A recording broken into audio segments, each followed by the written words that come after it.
Daniel Walton, National Secretary for the Australian Workers' Union. Thanks for joining us on Flow. Cheers, thanks for having me.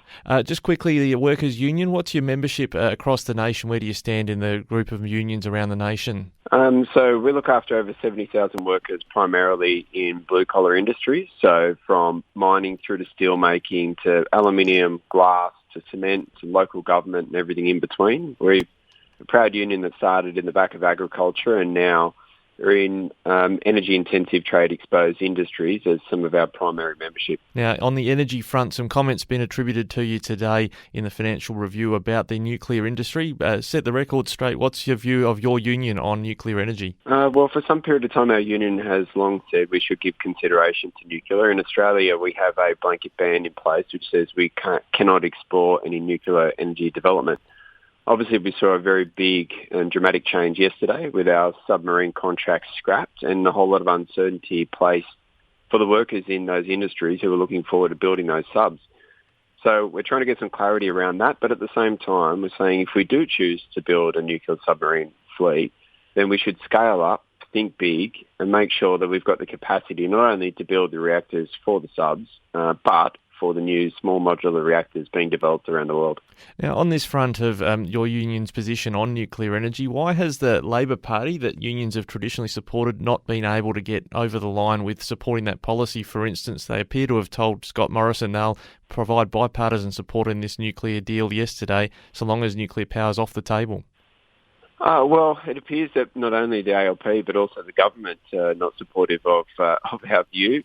And understandably, both the Leader of the Opposition, Anthony Albanese, and Prime Minister Scott Morrison have said that this isn't about nuclear energy development and obviously about weapons. And I think anyone that goes down that path is sort of just trying to excite some fear-mongering in place.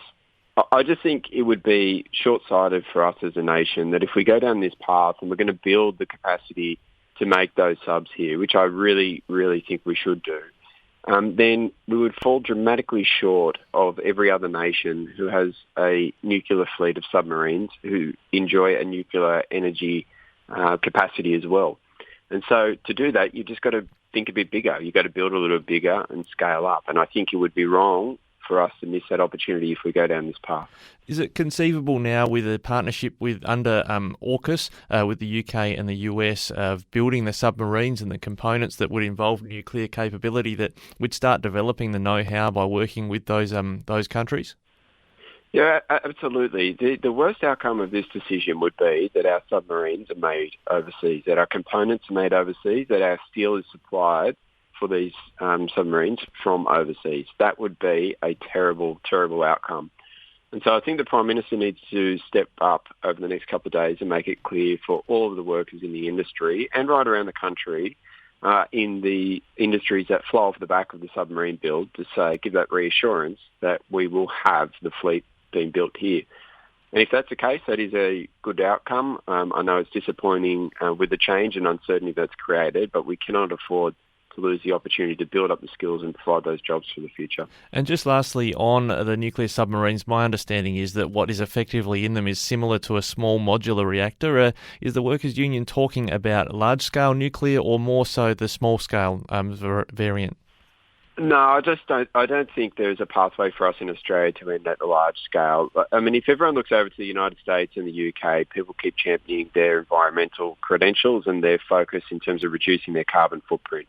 A lot of that is built off the back of having a nuclear energy capacity in those countries, or in the likes of the UK, also bringing across nuclear energy from other nations. And so we are saying, well, let's just have a look at this.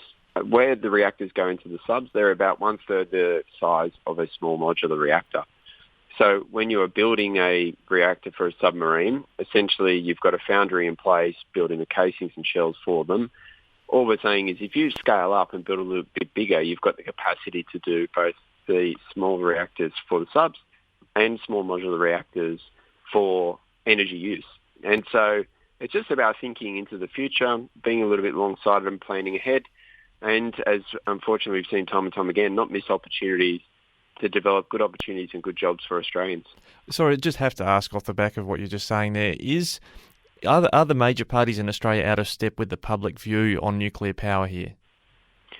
Well, I think there's two cohorts. I think there are a lot of people that went through a time when sort of nuclear arms race and issues were playing out, and there are a lot of people with very, very firm and fixed views about using nuclear energy for anything.